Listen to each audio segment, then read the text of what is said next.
Katarina's Garage.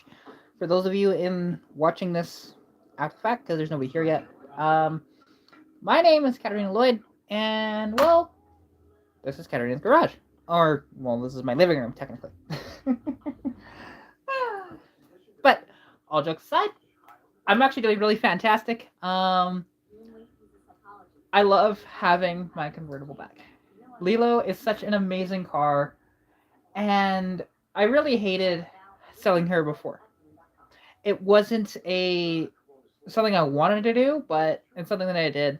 And you know what? Having her back now with heat, and not overheating. I don't actually think it was overheating because it didn't feel like it was when I actually dealt with that before.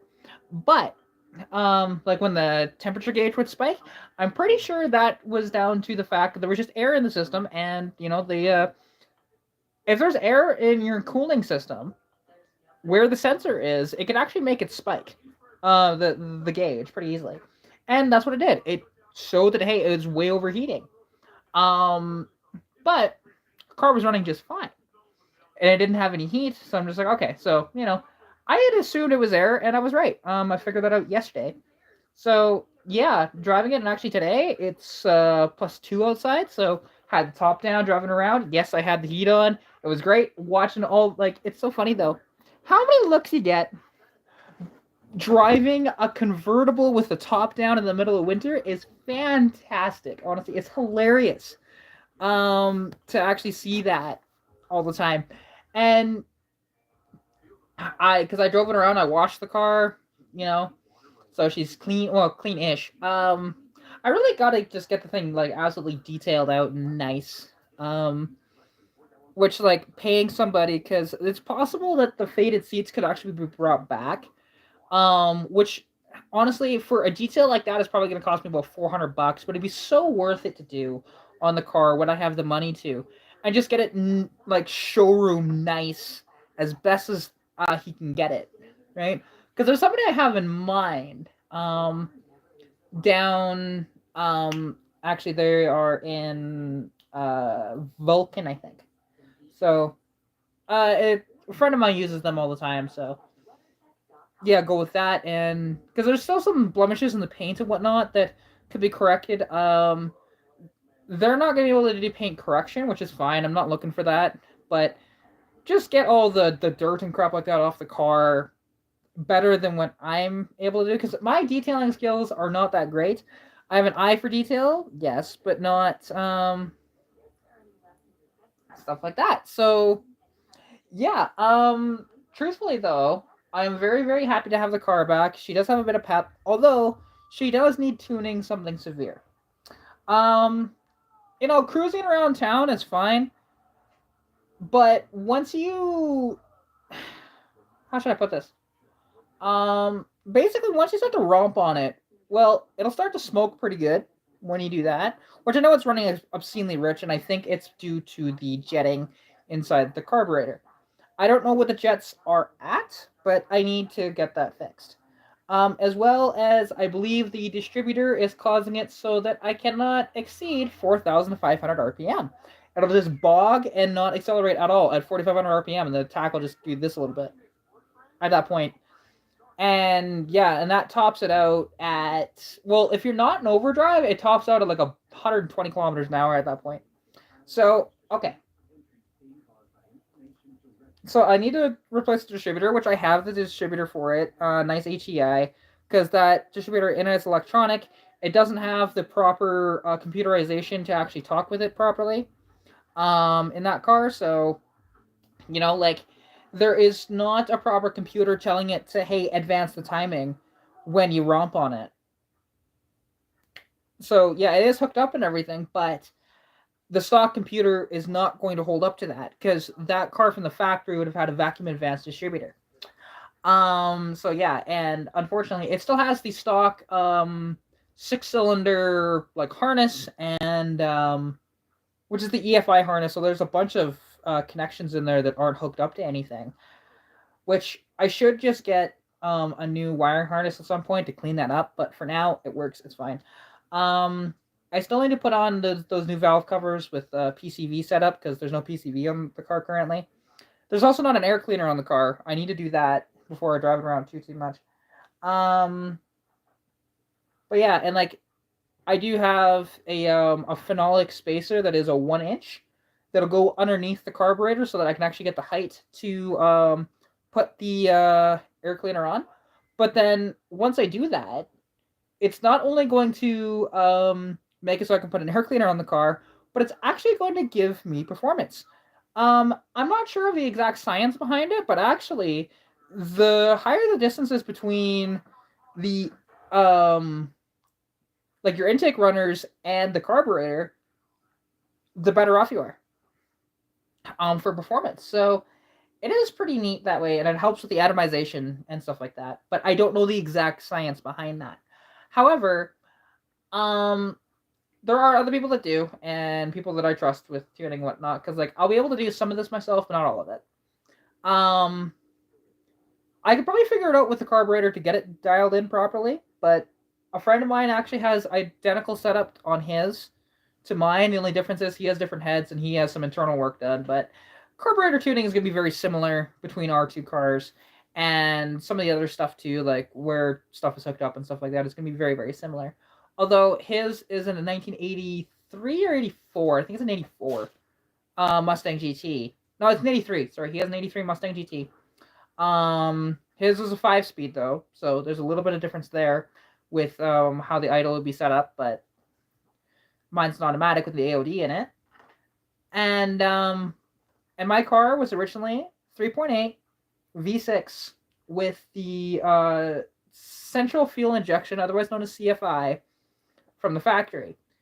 And what happened was with that motor, the fuel pressure regulator went on it, dumped way too much fuel into the cylinders, and it went past the piston rings straight into the oil pan and wiped out the bearings. The thing knocked really bad, and I actually seized the motor on my last drive of the car, delivering it to the guy. It's just one of those deals, and I was actually surprised that it made the entire trip. Because like I got to a shop and everything, and like technically it didn't seize till like a week later, but yeah, I completely screw that motor.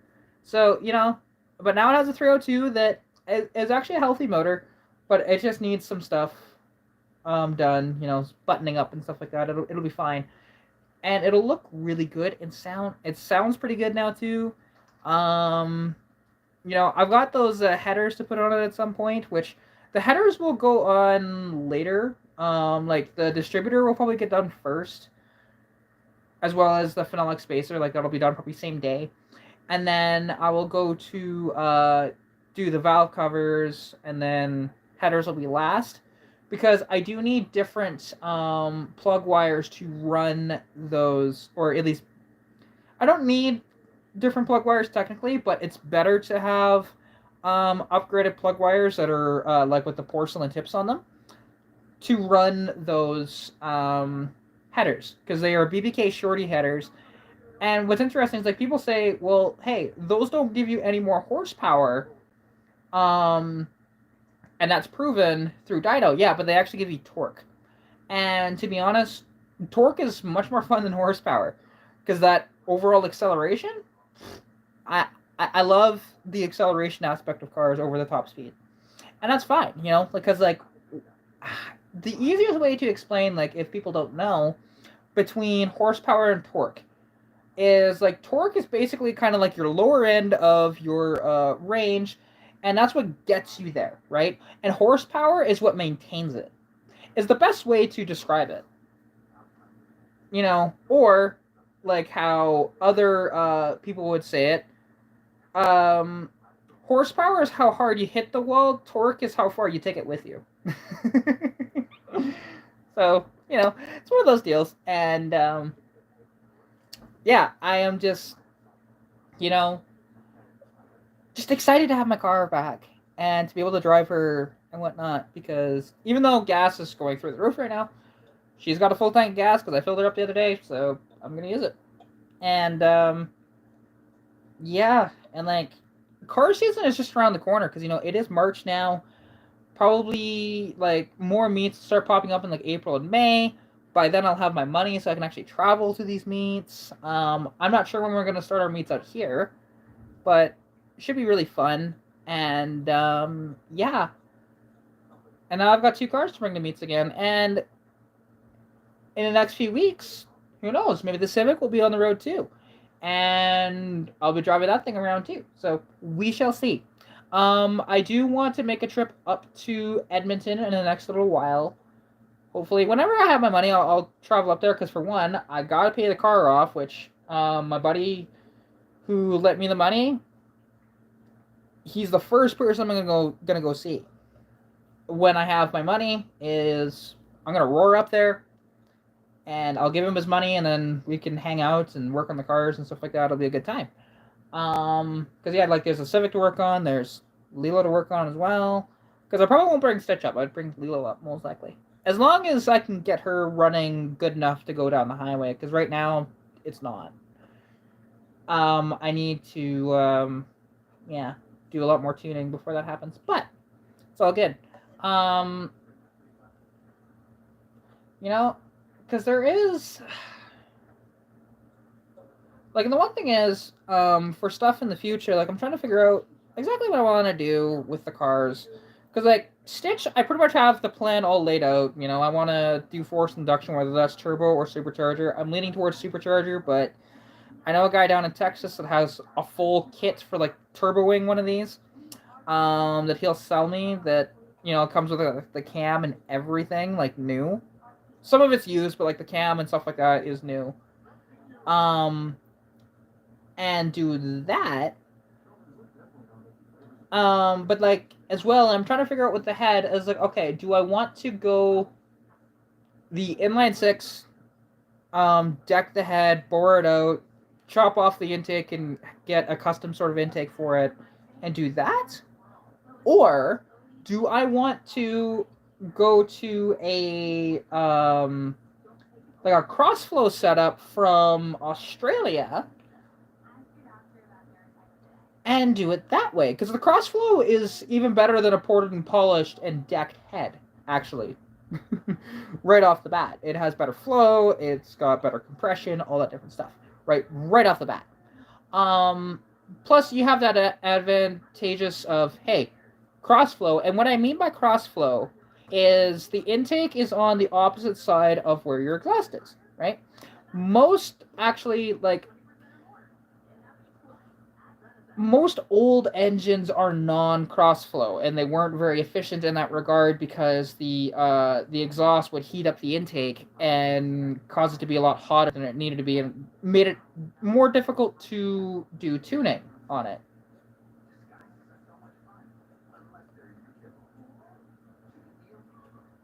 That's true too. Yeah, and Mopar raised a very good point there, with the whole torque and horsepower talk. But yeah, it's just one of those things, and I've always preferred torque over horsepower. It's just one of those deals, but, you know, not that I don't want horsepower at all, but it's one of those deals that it's fun to feel that twisting force and that torque, and, like, because I can feel it in both the cars. You know, both my Mustangs, even the inline 6, it's a very torquey motor. It doesn't have a lot of horsepower, but it's got a decent amount of torque. Like, right now, I don't know, with the mods I've done to the car, she's probably at around 105, 110 horsepower, and probably closer to like 180-ish foot-pounds of torque. Once I put a cam in her and, you know, proper header and stuff like that, it'll probably upgrade that to around 150-ish horsepower, because it really is that restrictive for everything. But, yeah, we'll see. Because, yeah, I'm not sure. Like, the head situation is what I'm not sure what I'm going to do yet. So, we'll see. Because if I get one of those crossflow heads from Australia, because I can get it for basically free, just pay shipping on it. Because they literally just throw them away over there because they're just so common and nobody cares. But over here, they're kind of coveted. However, to run those crossflow intakes, or those crossflow heads, you have to actually modify both the head and the block itself for them to bolt onto each other.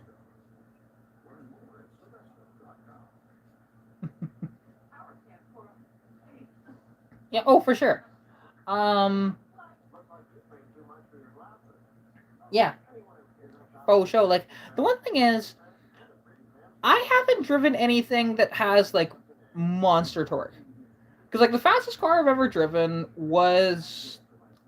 See, and I don't know which one's actually faster between those two cars, because there is Cody's 2020 California Special Mustang, and then there's Julie's 2014 GT. Now, hers has some mods to it. His is mostly stock. Hers has a 6-speed automatic. His has the 10-speed. So I'd assume Cody's is faster, although hers feels faster. But there is a difference, though, between the two cars, because his being an S550 is the next generation. It's a little heavier. But then, as well, it has independent rear suspension, which does make a difference with, traction and whatnot, too, compared to the live rear axle that the S197 had. And, because it wasn't until the S550 came out in 2015 that Ford finally went away with the live rear axle and went to a independent rear suspension. However, there is, but you might say, well, there was a, like the Cobra R Mustangs had that independent rear suspension, and as well, the Salines and Rouches had independent rear suspension. When, yes, they did, but those weren't, like, the SVT Cobra was a factory car, but the other ones were not. Roush is considered factory now, but when Roush first started, they weren't. It was kind of just like almost an aftermarket tuning company type idea. But Ford has a partnership with Roush, and now they make Roush everything. So it's pretty cool, actually. The Mustang, the F-150, and, well, that's really the only two vehicles that I think they do anything with. But, yeah, because I don't think they do an SUV Roush. Not yet.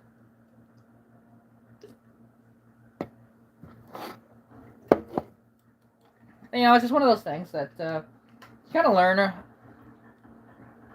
down the line, and and something that I would love to do to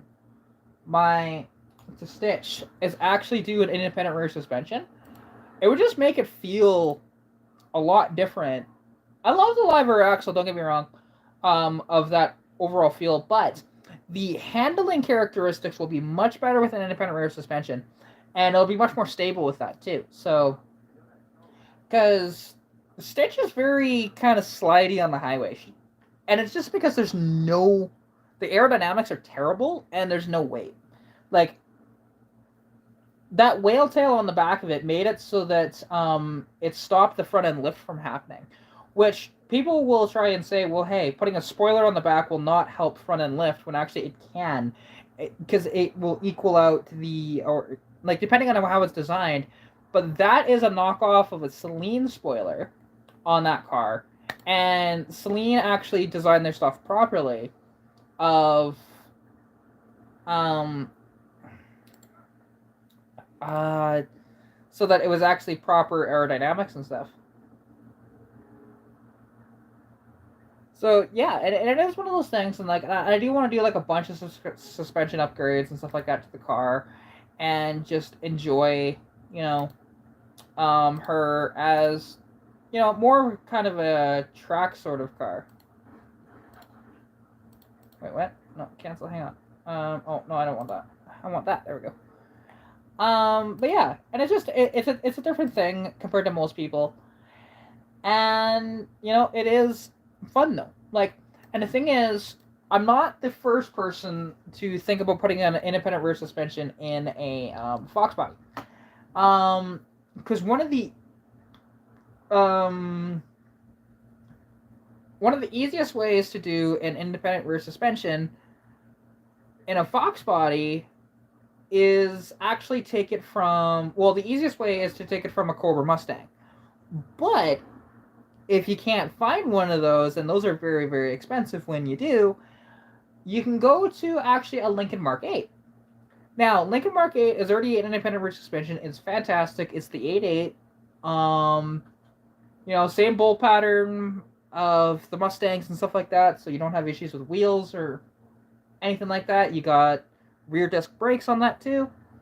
And you can pick up one of those like as a parts car for like $500 to $800. Um, so the only difference that you have to consider is okay, the width of it. You do want to run different backspacing on wheels and stuff like that typically, unless you don't care if it's sticking out of the fenders or if you do a wide body. But then as well, you have to make your own mounts for it because they do not mount in the same spots. You have to cut some stuff and weld some stuff and whatever else. But other than that, it's a fairly straightforward swap from what I've been told. Because there's a guy, I talked to him about it because he did it in his. And yeah, it looks good under there. And he says, yeah, it's made a big difference in how the car handles and stuff like that. So, and that's what I'm more aiming for with Stitch. Leo is kind of more of the, not that I won't drag Stitch by any stretch of the imagination, but Stitch will be more fun around the corners and stuff like that, and because she currently is. But, yeah, like Lilo with the V8 and everything, she'll be more of, hey, going to the drag strip and having fun that way. Although, I'm not going to build the crap out of Lilo, because I still want her as a nice sort of cruiser and to just enjoy her. Like, I'd love to put a cam in her and put some different heads on it, and that's it. Give it maybe, I don't know, 260-ish horsepower. Like, again, not a ton, and I don't want to, like, overly build the car by any stretch. But, because, like, right now, I don't know what Lilo's going to be making for power, to be honest. With the Edelbrock Performer, the Holly Carb, and the E6 heads, which is E606, I believe. It's a 1 year only head that is a terrible design because they do not have valve reliefs cut into the pistons. So you cannot have more than 565 lift with your camshaft. Otherwise, piston meet valve, and that's never good.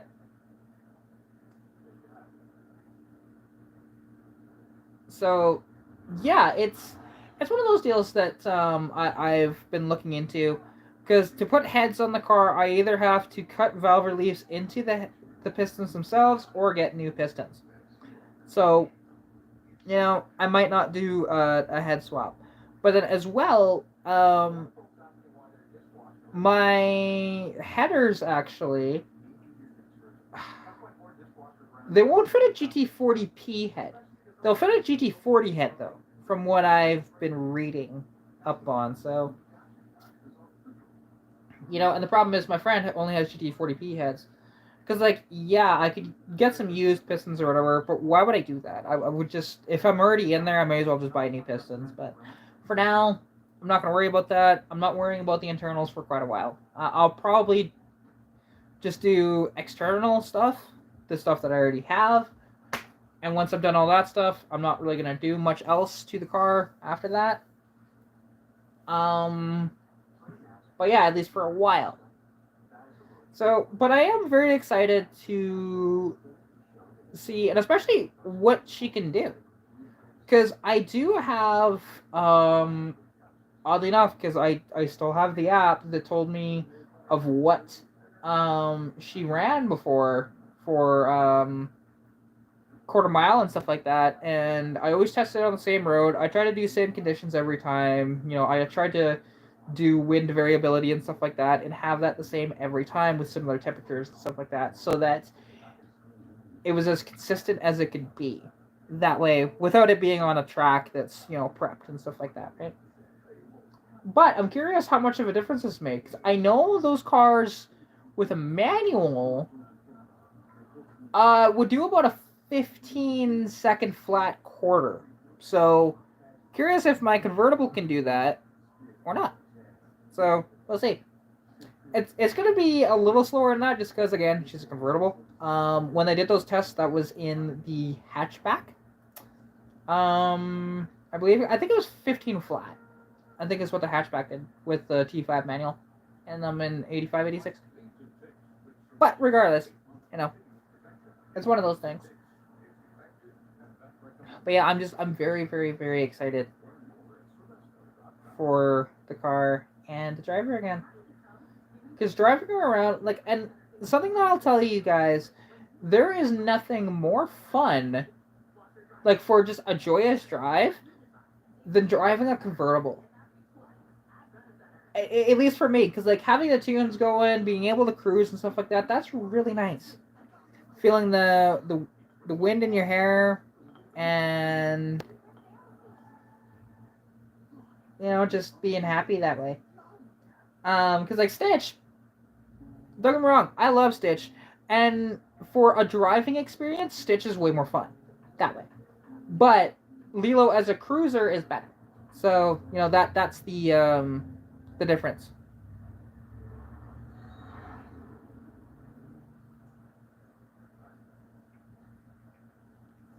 But yeah, no, I'm very, very, very excited to have my car back and running and driving. And it took a bit of work to get it to where she is now. You know, replacing the water pump, replacing the rad, and dealing with the freaking air in the system. But I got there. And it just, yeah. But now, I don't have to worry about the cooling system anymore. Not going to touch that at all. And, like, because people said that I should put some underdrive pulleys on the car, which I might. We'll see. They are actually a good investment to add more power because they don't put as much of a drain, like parasitic loss through. Put it this way: the less weight you have for it to turn, and the smaller it is, the faster everything turns, and it's less of a parasitic loss through your pulleys, right? So that's why underdrive pulleys exist. Let's see, what was that? Oh. Yeah, I don't need that. But, you know, yeah, other than that, I don't really know what else to say at the moment. Because I have, yeah, I'd say said what all I've wanted to say at the moment, and nobody's really in the chat here, so unless somebody jumps in before I end this, I'll probably end it pretty quick here. Because, yeah, I'm trying to think. Is there anything else? Because, like, in stuff with the Civic, I haven't been up there, so there's been no updates on the Civic, and he's not working on it without me, which is great. I don't want him to, because I do want not only to work on it myself, but then to have the YouTube content as well is really nice to, you know, offset costs of stuff, right? You know, the income through YouTube is quite nice for that. But, yeah. And, you know, like, pretty soon, because something, though, that I don't know, actually, with Lilo at the moment, with that distributor, I don't know what the timing's actually set to. You can tell that he did a little bit of timing work on it, but just due to he lined up, well, you can tell where it was zeroed out on the distributor. Like, it's advanced by a bit, but I don't know by how much. Just due to the fact you can see where he grabbed a white marker and, you know, did that. Or it may not have been the previous owner to my car. It could have been actually when he pulled that motor out of the other car. It's possible. So, yeah. It's just one of those deals. And, yeah. Yeah. But, oh god, Kate. That is really... Okay, well that's just gonna have to do, I guess. Whatever. Yeah, it's not looking that great, but not much I can do about that. Yeah. It's getting a little darker, so I think that's why the quality's going to crap on this. But, yeah. I think I'll just end it here, though, because there's not really much else to say at the moment. However, I do appreciate y'all coming out. I hope you enjoyed the rest of your weekend. And yeah, I'll catch you in the next video. Bye!